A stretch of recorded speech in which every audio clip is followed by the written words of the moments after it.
279. We are all across the world on 3news.com. I am Alfred Ocansey. Tonight, the National Democratic Congress, NDC, is still reeling in disappointment after some MPs departed from the party's directive not to approve President Akufo-Addo's ministerial nominees. The party says it will fish out the MPs, but to what end? We'll be speaking to some experts who understand the parliamentary procedures on this matter. Vice President of the United States of America, Kamala Harris, has talked gay rights, security, and Ghana's IMF deal, amongst other issues, with President Akufo-Addo. But what's in it for all of this for us as a country? We have reactions for you. Stay with us on Ghana Tonight. Also, an Al Jazeera documentary has revealed $40 million worth of gold is smuggled out of Ghana every month. Yes. What's the implication for the Ghanaian gold industry, and what are the loopholes aiding this illegal trade? Stay with us. We'll get into it. We have experts who understand the industry and the movement in there, the loopholes that these smugglers are taking advantage of. Stay with us. We'll get into all of that. But let's hear from you. As always, we're very, very interactive here on Ghana Tonight. The hashtag we're using is Ghana Tonight on Facebook and Twitter. Let's get talking.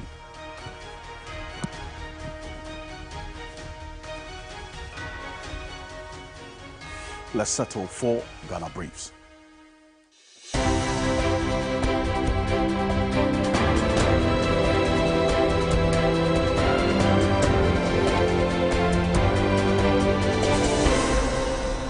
The Vice President of the United States of America reiterated the U.S. opposition to attempts by Ghana to pass anti-LGBTQ laws.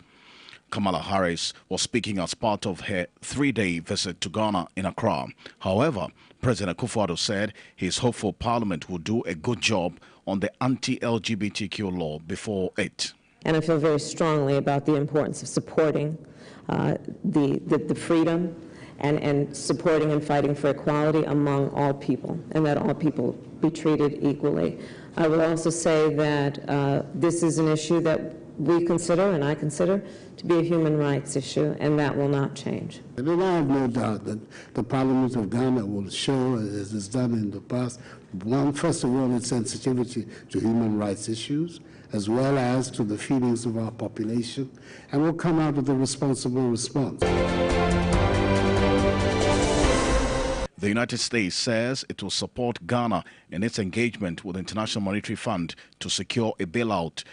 U.S. Vice President Kamala Harris urged Ghana's bilateral creditors to offer debt relief and assured of America's support in seeing Ghana get an IMF Executive Board approval in time.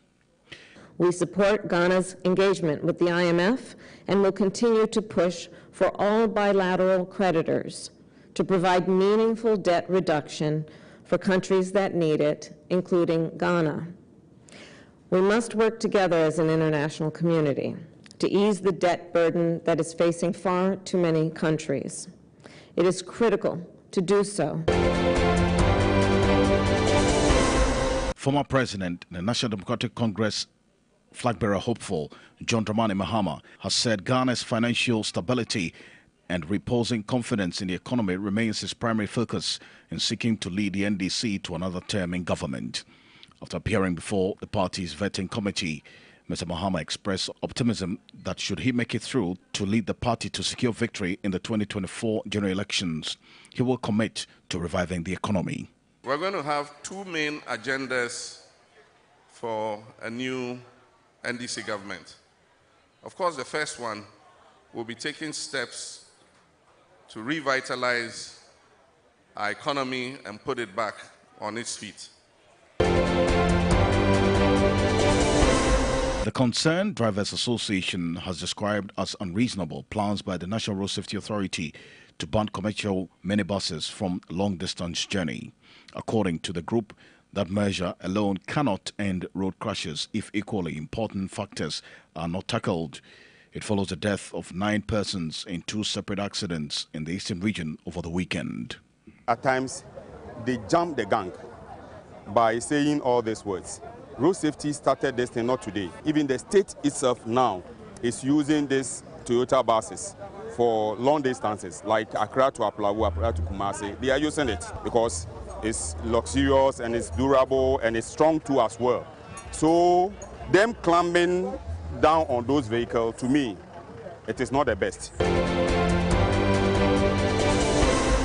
The Bank of Ghana says it has asked some commercial banks to submit their recapitalization plans following the impact of the domestic debt restructuring on their operations.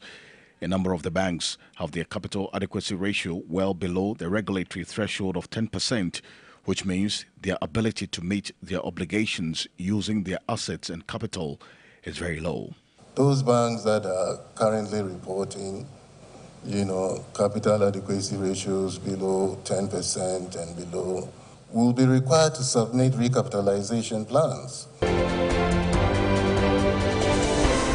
Head coach of the Ghana Black Stars, Chris Hutton, has said despite that the penalty awarded to the Angola side, which was converted into a goal, was disappointing, the Black Stars reacted very well to pull back a 1-1 draw. Thanks to a crucial equalizer from substitute Osman Bukari, Angola took the lead with a controversial penalty. We are very happy to have 4 points from the 2 games. We wanted to win the game.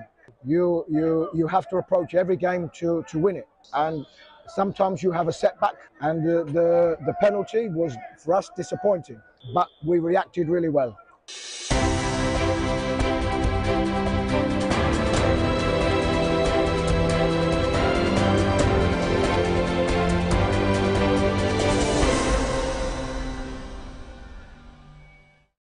There is a group or a small group who were not happy with events, and that they are out there basically to sabotage the new executives to make sure that they fail. But it looks as if, let's say, supporters or people who were sympathetic to what happened. So it was a clear undermining of Honorable Atufosun's leadership as a punishment to the party, that is the party leadership, Honorable Asiedu Nketia, the chairman, and the general secretary mainly. That's George Kweku-Rikit-Hagan. He's a member of parliament for the Cape Coast South constituency. He is not new to party dynamics and how parliament works. He is contested once as flag bearer hopeful. The flag bearership of the NDC, obviously, against John Mahama at the time, he didn't win. So he knows exactly what he's talking about, okay? Now, what you just saw was an interview that I had with him on Key Point on TV3. Made some serious revelations that after he spoke out publicly, a number of the minority or NDC MPs have now also got the confidence to speak out publicly, and some of them have used either social media or traditional media to also air their views about what happened on Friday, which has been described variously as a sabotage of the party's position on the president's nominees. Some of the numbers of approvals were shocking, to say the least, running into 30, if you do the mathematics. 30 NDC MPs say approving or voting yes to approve some of the nominees of President Akufo-Addo. These are the reasons that he gives, George Kweku-Rikit-Hagan. He says disgruntled MPs who were not too happy about the leadership of change. This was a couple of months ago. You know some of them who came out publicly to do that. One of them is Murtala Mohammed, who decided to actually film his voting of the nominees to challenge this particular point, that some of the disgruntled MPs went out to sabotage the new leadership. The second issue that he raises is greed. Greed that borders on bribery, okay? And he didn't mince words on it, that some of them, that's the NDC MPs, were bribed. And he said that. Third one, relationship of nominees with NDC, that's NDC MPs. And this has also been publicly published out there and mentioned in many ways. The relationship of some of the ministerial nominees with some NDC MPs. And even during the vetting of these nominees, some of them made statements to complement the fact that, look, we are friends, and so why do you treat me this way? Okay, so after these statements by George Hagan, the party has actually issued, we understand, there's some investigation going on, okay? There are some 7 areas that a source close to the party hierarchy has given us indication that the party may be looking into. First, a young MP with the past record of engineering a previous sabotage. You understand he has already been called by one of the leaders of the party to speak to him or her. Now, the next question, the next issue they're looking at is the video evidence of the MPs while voting in Parliament. And we understand that they've been able to secure some video evidence already. That's the leadership of the party, which they currently are looking into. They're also, and this particular point about the deep contacts of Brian Champong, the Food and Agriculture Minister, approved by Parliament in the NDC. And in fact, some names have been mentioned. Also, some ministers who were cabinet ministers in the first John Mahama administration, the names have also come up. Another issue that the party may be considering in the investigations in the next 30 days, from what we understand from our close source, relationship and association with ministerial nominees, as mentioned earlier, senior MPs who engineered the sabotage. There are some names that have been mentioned in there the party is looking to as well. All first-time NDC MPs, because of their vulnerability and all, some people were taken advantage of.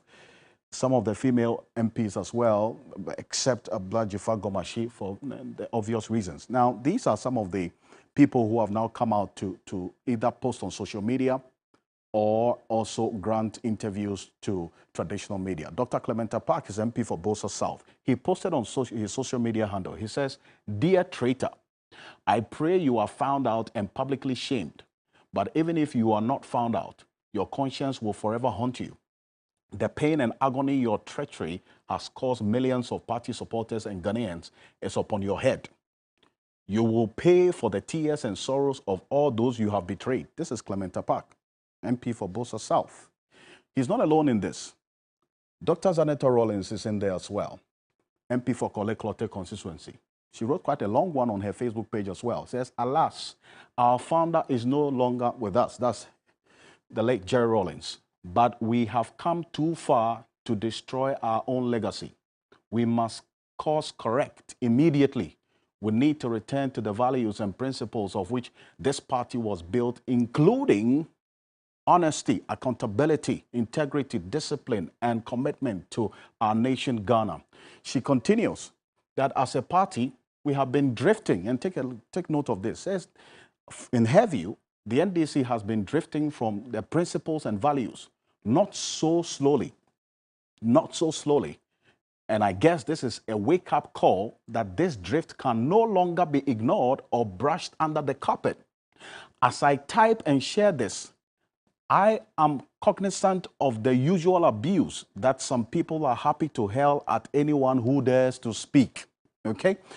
And she goes on to say that my father continued to advise and chastise the party in the face of sometimes outright abuse from his own. And this is instructive. This is coming from Dr. Zanetta Rawlings. But the late Jerry Rawlings, he says, remained true to his convictions. I still remember vividly when from his own hospital bed, he asked me how the people in my constituency were doing in the lead up to the 2020 general elections. This is how she concludes her post, in that even when he was a few days away from his own death, he was still worried about Ghana.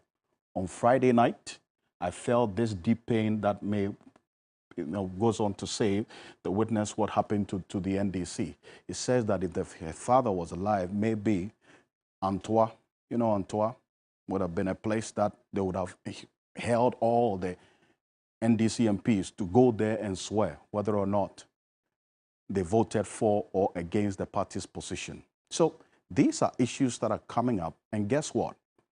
A number of reactions as well. Stay with me. Right after this quick break, we will get into a lot more of the happenings in the NDC and go back into time. We've chronicled a number of events that we point to that this group of NDC MPs consistently have gone against what the party wanted. And the issue of greed has always been featured consistently in there. We'll be back shortly after this quick break. Stay with us.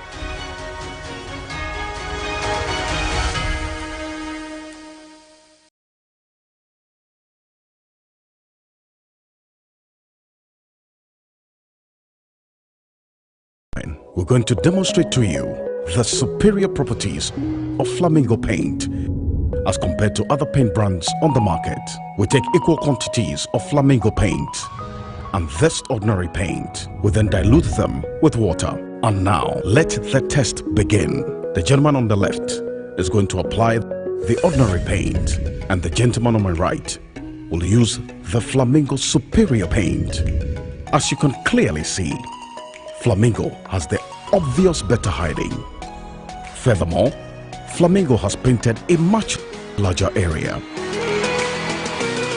You know, one bucket of Flamingo paint is equal to several buckets of any other paint brand on the market. Flamingo paint is made with superior formulation to give superior durability, superior hiding, superior coverage. Flamingo paint, simply superior.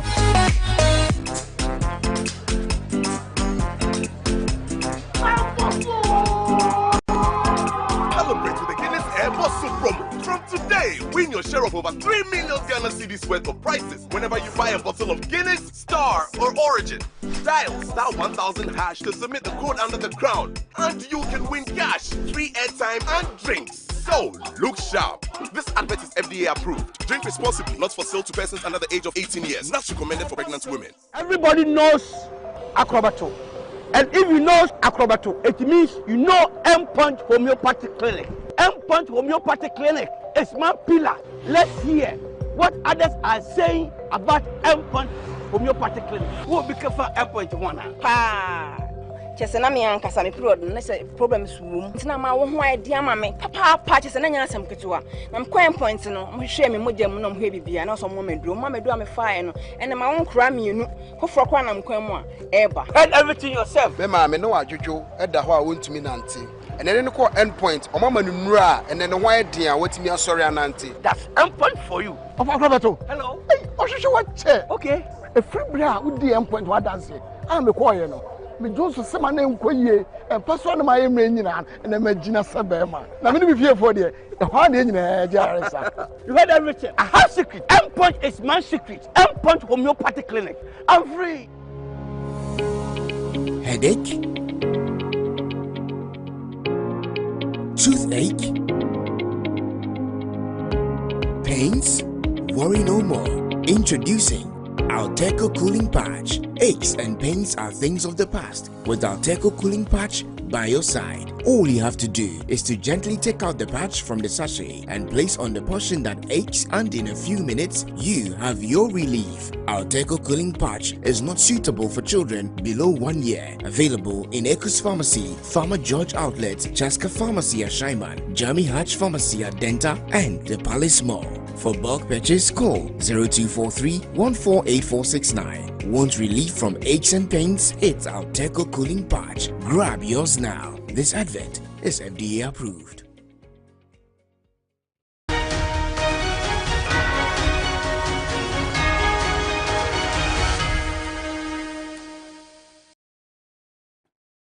Welcome back. This is Key Point here on TV3. We're live on 3FM 92.7 as well, also on TV3 Ghana on Facebook. And also we're live on your DSTV channel 279. This is Ghana Tonight here on TV3. Now, the opposition National Democratic Congress is bent on fishing out its MPs who broke ranks to vote for President Akufo-Addo's nominees. Now, my colleague Komla Kluche was at the party headquarters earlier today. He spoke to the Member of Parliament for the Madina constituency, the Honorable Sosu, and then also Comfort Doyo-Ganza, who is also a member of the leadership of the NDC as well, and the Member of Parliament for the Ada constituency. And then also the Bole MP as well, he spoke to him. Take a listen to all of them talking about what happened on Friday. And I would get into some events that preceded Friday. We'll have some analysis. Take a look. It is actually a national position. Unfortunately, we messed up. Unfortunately, we disappointed Ghanaians. As a collective caucus, I will stand on behalf of the caucus and sincerely apologize to the people of Ghana. I think that maybe it is time for us to consider the need to do open voting and assign reasons to why we are voting openly for a particular position. Otherwise, we cannot be using the media space to break the law as a way of finding people who are indisciplined in the party. I'm a mother, and my job and my duty is to bring all of them together and put all of them together. So I cannot comment on that issues, but the assurance I'm giving you is we will come together as one party, united, and we'll work together for the party. Do you think that there should be repercussions for you, the minority MP? I do believe that the way forward is for leadership to identify at least a few of those who went against the collective interest of the party. Do you identify it when it was a secret vote? It's possible. It's possible because some people had even made open remarks. Some people had even made open remarks. They should invite them. And I also do know that some people were invited by leadership to caution them even before the voting started. So not all of them would have been part of that group, but at least they should be able to get a few people and to punish them. There was a major disappointment for the rank and file of the party, especially the grassroots, and of course also the leadership of the party, who had made clear what the party's position was. Some people broke ranks and went on their own frolic. Should there be repercussions? Certainly, if it can be discovered, if it can be found out. Like I said, there's so much speculation that's going on, so much conjecture that's going on as to what happened, who did it, who caused it. But if empirically it can be established that this is so and so and so and so did so and so and so, of course there will be repercussions. Well, so those are the reactions, and indeed, a number of the NDC leadership also reacting to what happened on Friday. And a number of you are sending us messages. We'll get into that. But you heard Francis Xavier Soso, MP for Medina constituency, also Honorable Comfort Doyo Kojo, who is also the Member of Parliament for the Adar constituency, also a member of the leadership of the NDC in Parliament, and the Bole MP. But the man who ended that interaction with Komla Kluche is Honorable Mohamed Momoni, who is a former Foreign Affairs Minister. In fact, he talked about the party NDC MPs breaking ranks and also what the party intends to do as to whether it's going to be easy for them to identify those who broke ranks. I spoke about some mechanisms earlier in place, okay? But let's go back a bit. Is this the first time that the NDC MPs, especially in this 8th Parliament, have broke ranks or betrayed the party's position or decided to do otherwise than what the party instructed them to do?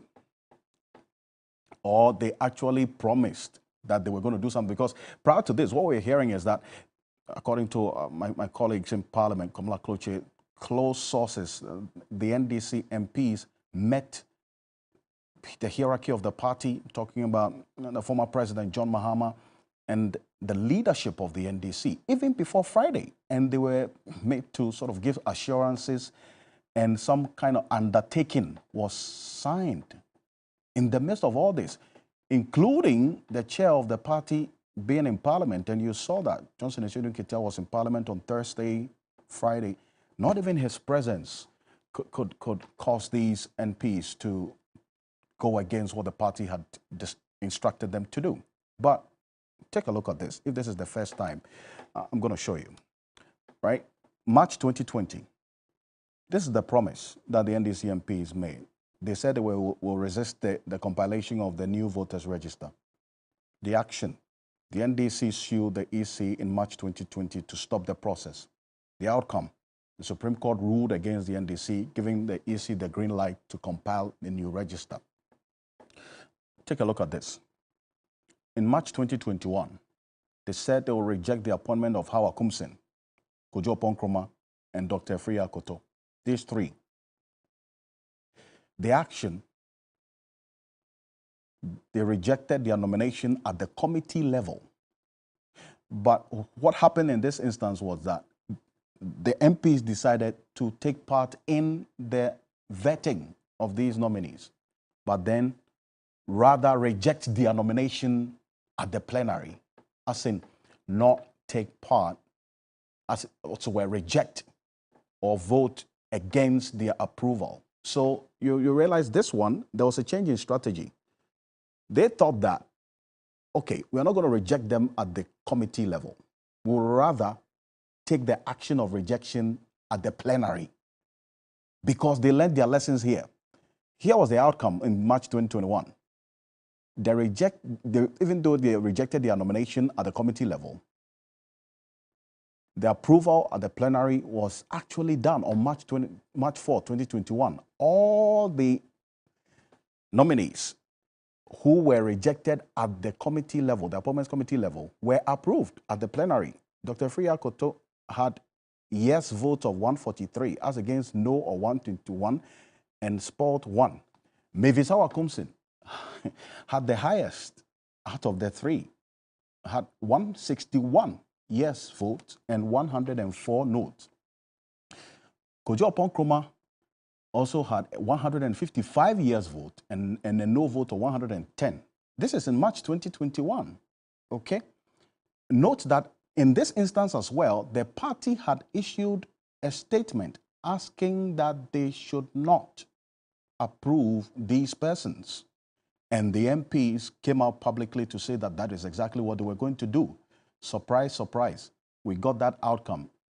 Out of the 136, 137 NPP MPs, then look at the number of yes votes that these nominees whom the party had told the MPs not to approve also did so. Remember, at that time, the likes of Samuel Okudzeto-Ablakwa came out publicly to state their position about what had happened.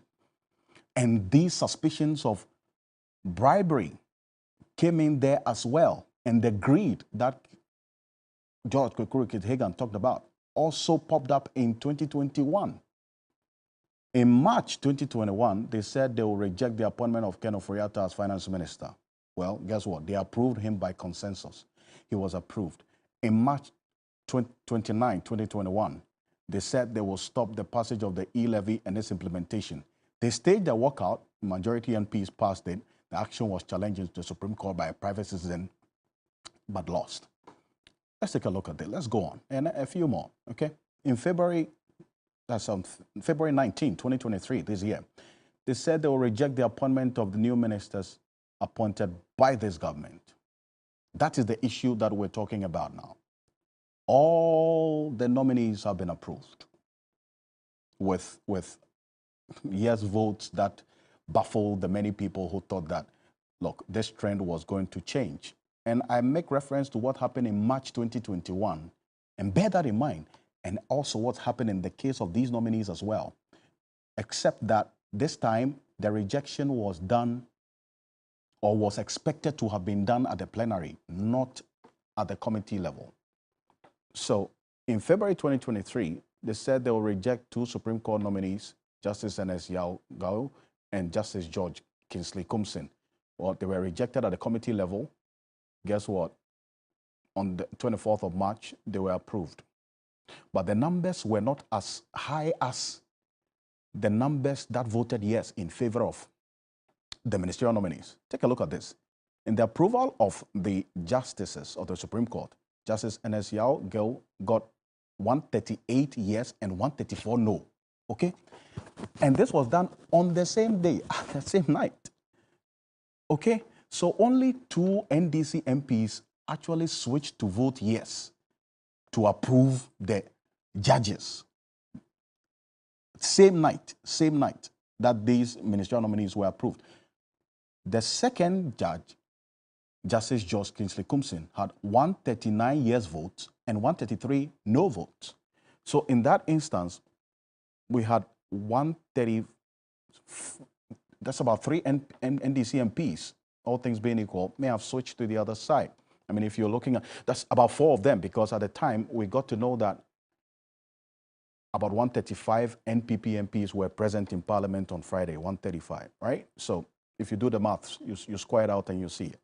So question is, if you had just few of these NDC MPs voting yes in the case of the justices of the Supreme Court who were approved on the same night. Now, go back and look at the numbers of the approval of these ministerial nominees. Okay? Look at that. 154 for KT Hammond, 116 no. Brian Champon, 167 yes, 98 no. Amin Adam, 152, 117. Stephen Amoa, 146, 123. And then Stephen Asamoah Boateng, 147.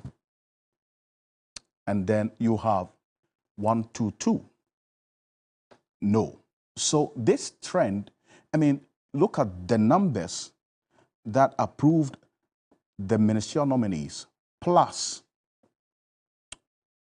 what happened in the judge's case. Well, Kesela Tofosing tweeted earlier today, is a minority leader in Parliament. He said, comrades, do not roar like a lion. Just set your target and hunt like a lion. Let's regroup to achieve our goal for God and country. And one person who was appointed as the polling agent on Friday during the approval of the ministers, that secret balloting, was the Honorable Member of Parliament, Nelson Roxon Dafia-Mekpo. This is what he also tweeted. Leader, thank you for this message. As your polling agent for the day, I was heartbroken when I saw the pile of yes votes versus no votes after the ballot sorting. The tragedy is that 97 of us who were resolute and stood with the NDC and the nation, too, are vilified like the 39. So they have actually identified 39 of their own in Parliament. Okay? To who, according to them, and this is coming from Nelson Roxon Dafia-Mekpo, may have also switched camp, as it were, and broke ranks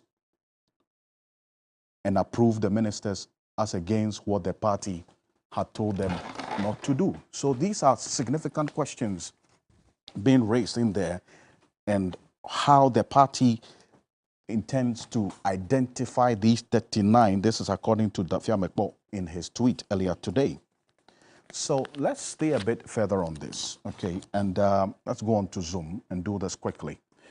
And we have been joined on Zoom by the Senior Governance Advisor at the Africa Parliamentary Network, Professor David Abdullahi. Prof, thank you so much for joining us and staying up this late to join us on Ghana Tonight. Now, you've seen the aftermath and all that I've run through to establish, the context, okay? You know how Parliament works. Do you agree with the likes of Rickett Hagan, who point to greed, the relationship of the current MPs with their previous leaders, as some of the reasons why they broke ranks? First, there are 3 things that come to mind. Right. The first is that they could have been bribed. It could have been that, most of those people were bought. Secondly, there is a relationship between some of the members of both the minority and the majority. So it could be that was one of the reasons why probably some of them voted the way they did. But then the third aspect has to do more with, what I hear, that some people who were disgruntled with the recent changes of the top leadership of the minority could have forced them to vote that way. Those are the 3 things that come to mind easily. But again, you have to understand human nature. Some people have their own way of seeing things, even though naturally it has to do with the fact that they should go with what the party has said. But for you, I mean, how deep-seated is this bribery allegation or the greed, for instance, that George Rickett Hagan talks about? Because this is not the first time it's coming up. As I indicated in the chronicling of events. In March 2021, when the parties instructed sort of these MPs not to approve some 3 ministerial nominees, they were miraculously approved. And one of the issues that came up then was bribery, and that some money had exchanged hands. What's your take on this? That tells you that the NDC as a party still has a lot of work to do. You know, one thing about party politics is that at the end of the day, you know, whether you agree or disagree with your party, when a decision is taken, everybody must toe the line. When that doesn't happen, then you are going to continuously have these case of situations where, you know, people do not toe the party line. I see, but you know how Parliament works. Is it going to be easy for the party leadership to identify, for instance, those who voted contrary to what the party had directed them to do?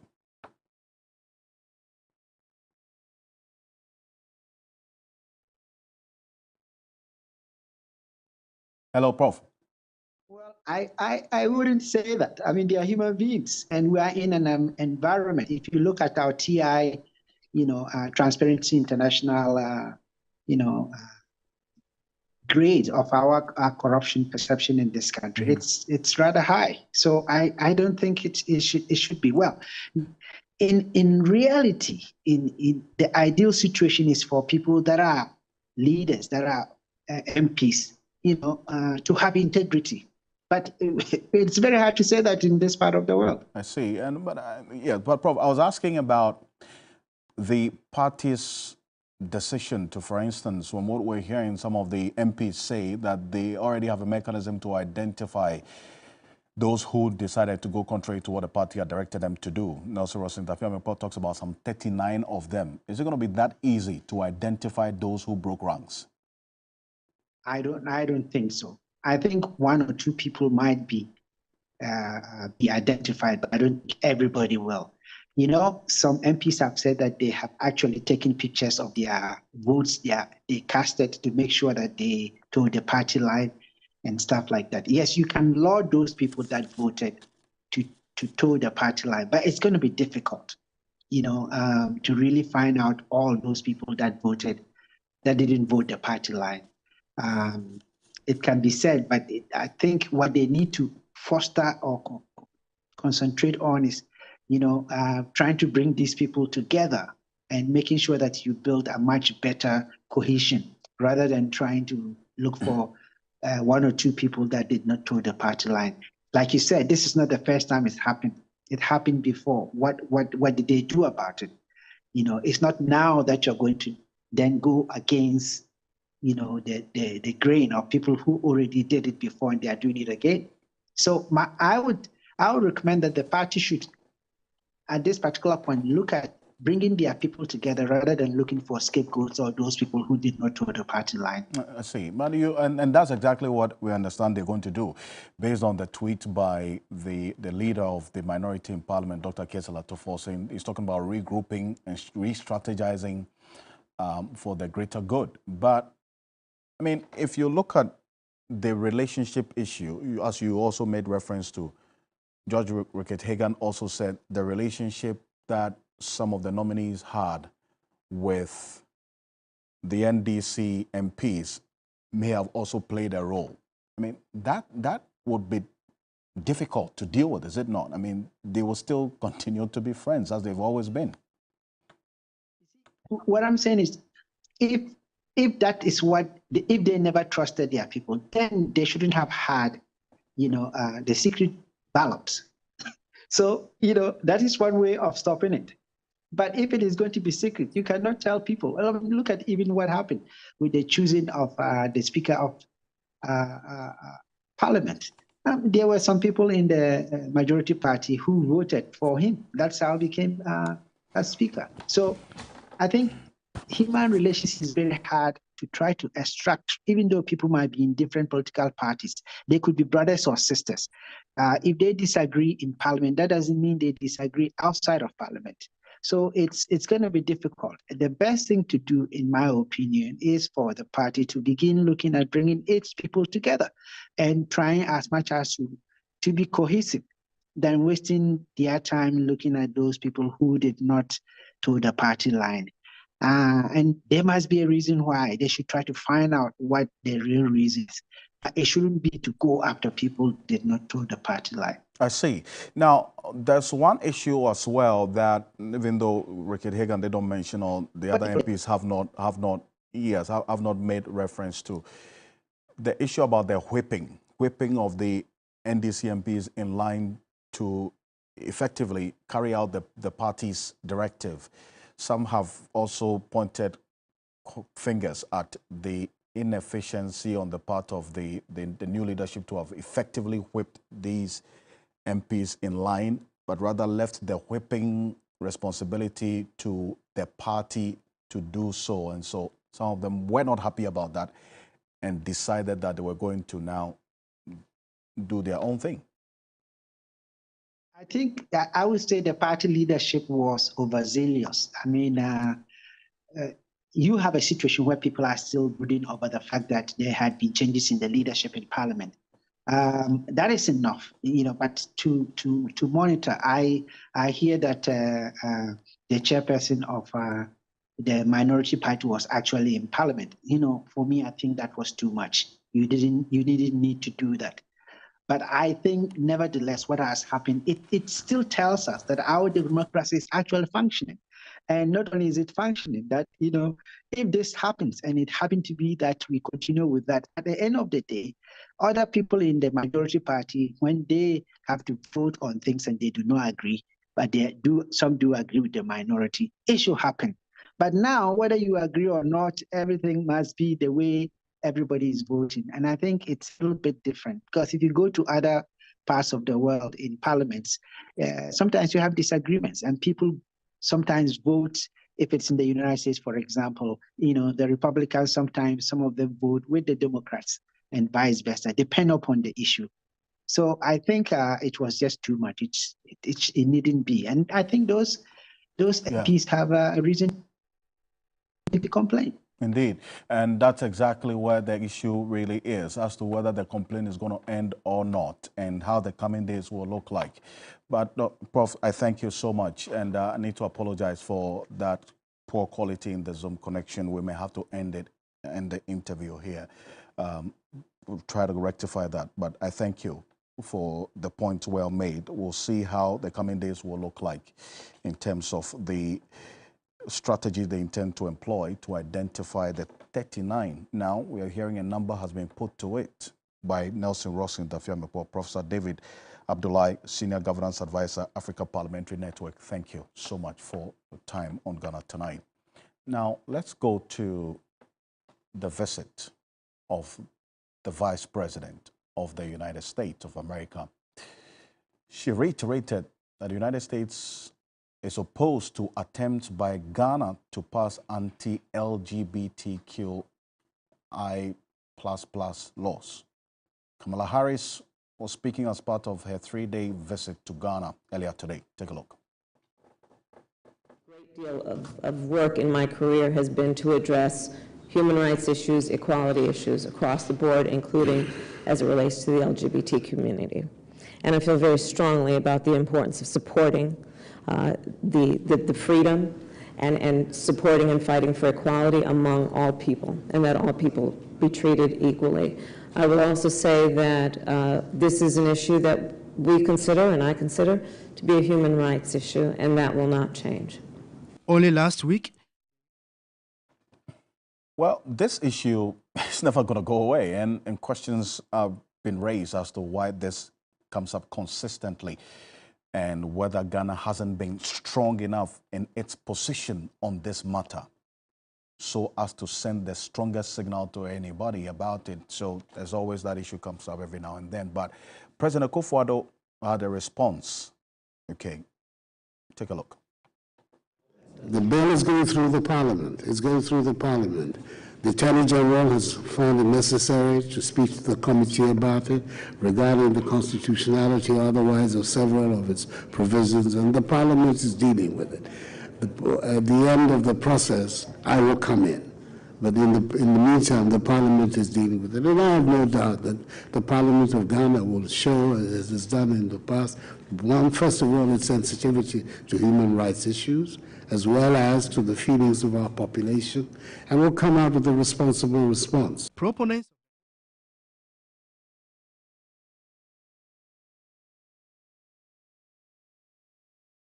Stay with us. This is Ghana Tonight. We will be back shortly after this quick break. There was a documentary by Al Jazeera that captures a gold smuggling syndicate, one of them indicating that about 40 million worth of gold smuggled out of this country on a monthly basis.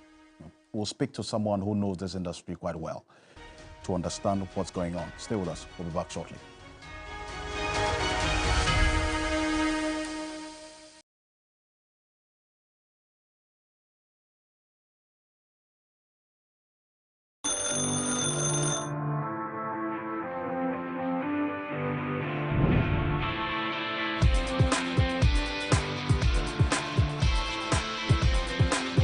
You are a major stakeholder in nation building. Your voice matters. Start your day with us.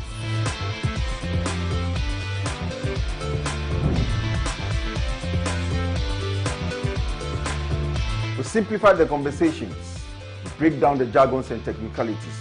We keep you well informed throughout the week. Start your day with us. Knowledge is power. We put you in the know of the happenings in Ghana and the world over. The main reason why you need to start your day with us. We give the leaders the mandate to govern our affairs. We have a responsibility to hold them to account. It begins here. Start your day with us. Good morning, Ghana, Africa, and the rest of the wonderful world. Welcome to Sunrise on 3FM 92.7. Start your day well informed. Start with us on Sunrise on 3FM 92.7. Catch the all-new Sunrise Morning Show with me, Johnny Hughes, Helen Apiampofo, William Asiedu, and Noble Crosbyan. Weekdays from 5:55 a.m. to 10 a.m. only on 3FM 92.7. Your urban lifestyle radio. Are you ready for an unforgettable adventure? TV3 and 3FM presents the Amejofe and Shy Expedition. Join us on an epic journey as we wrap up Ghana month to the stunning Shy Reserve and breathtaking Mount Gemi at Amejofe. Explore the rugged terrain and soak in the natural beauty that surrounds you. From lush forests to stunning waterfalls, we kickstart the experience at the Shy Reserve Safari Drive. Visit the historic caves and museums, have breakfast, and then we head to Amejofe, where we hike to the summit of Mount Gemi, trek to Ota Falls, canopy walk. This one-day roller coaster package comes with transportation, breakfast, snacks, drinks, lunch, t-shirts, DJs on rotation, and more. So, what are you waiting for? Join TV3 and 3FM on Saturday, 1st April, on this incredible escapade to the Shy Reserve and Mount Gemi at Amejofe, and create memories that will last a lifetime. Book your seat now. Call 0541 159715 or 0243 852 001 in partnership with Forestry Commission.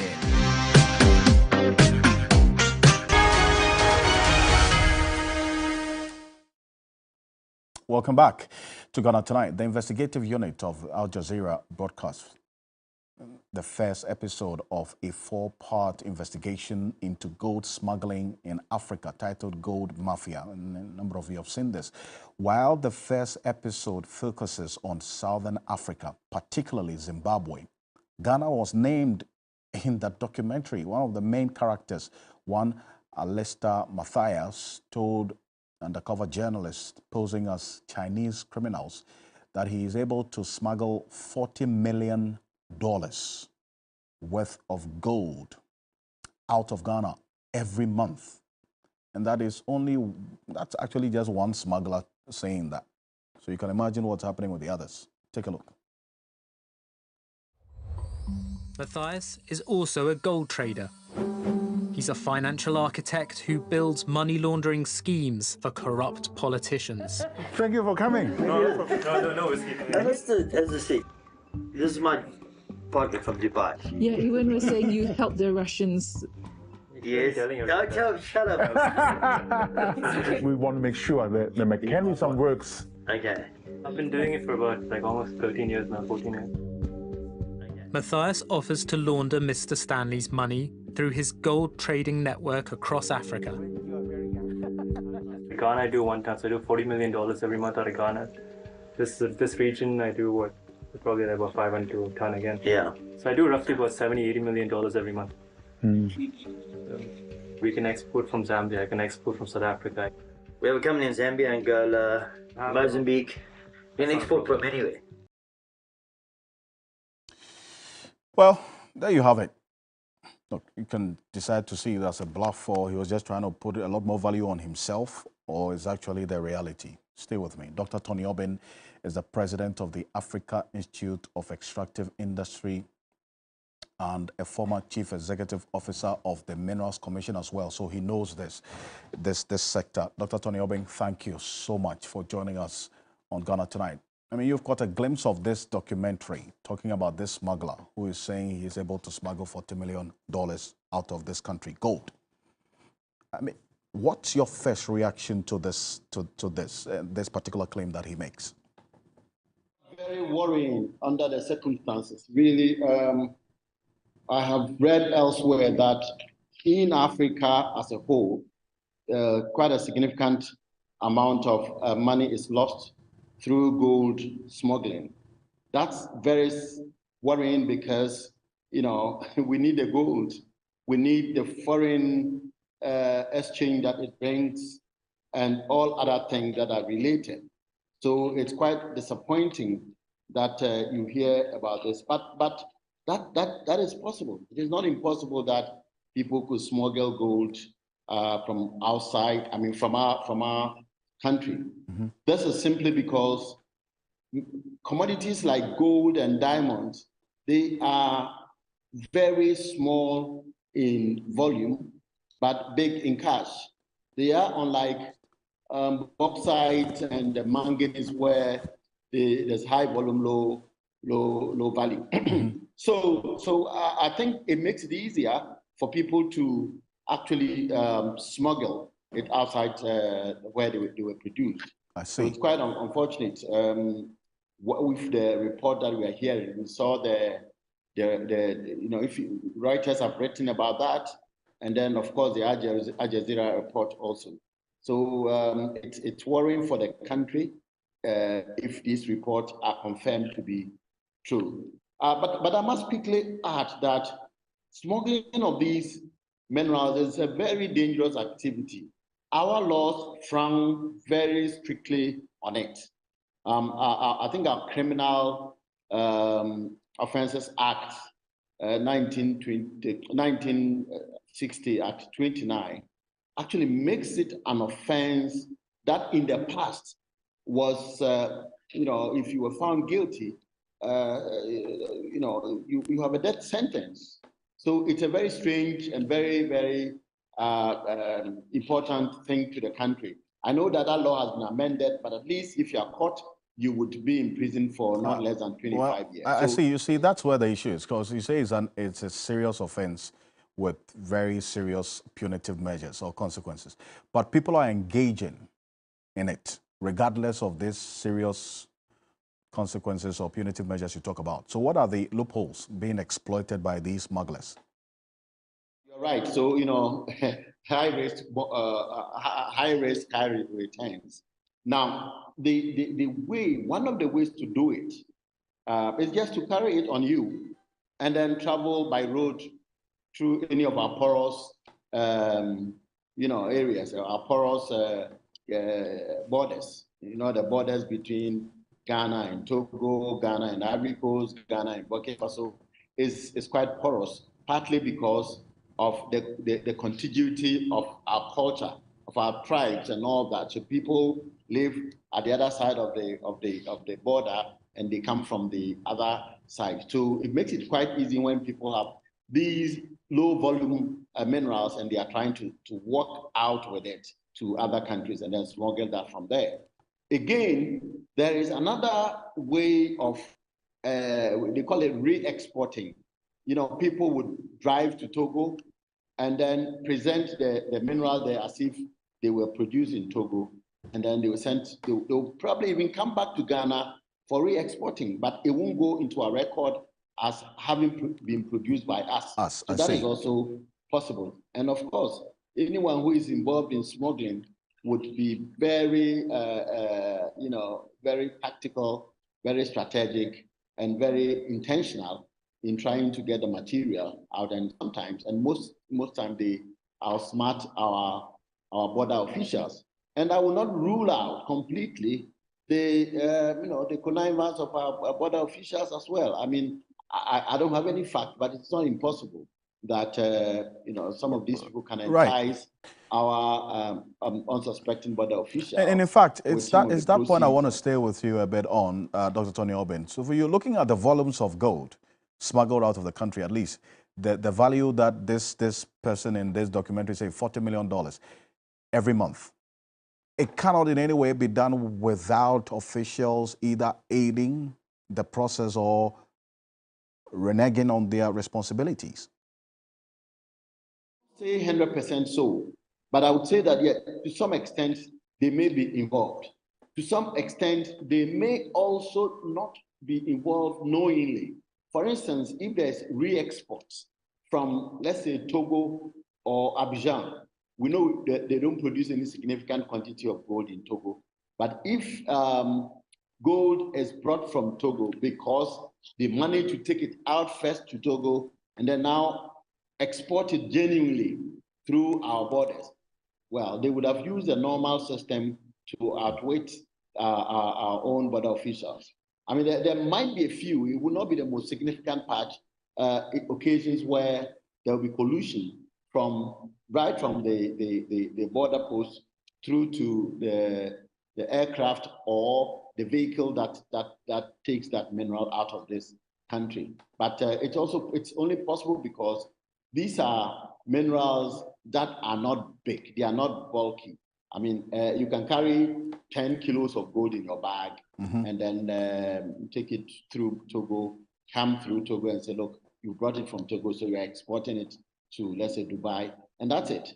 Or you conceal that through maybe Burkina Faso, Ivory Coast, and then you manage to go by road and then fly with it from another country. That's also possible. So the conduit is quite much. But I don't know why, I mean, what motivates them from doing that? I mean, for doing that, what motivates these smugglers? Because I think the price of gold in this country is exposed to the world market price of gold. So the margins by taking that risk is, in my view, very low.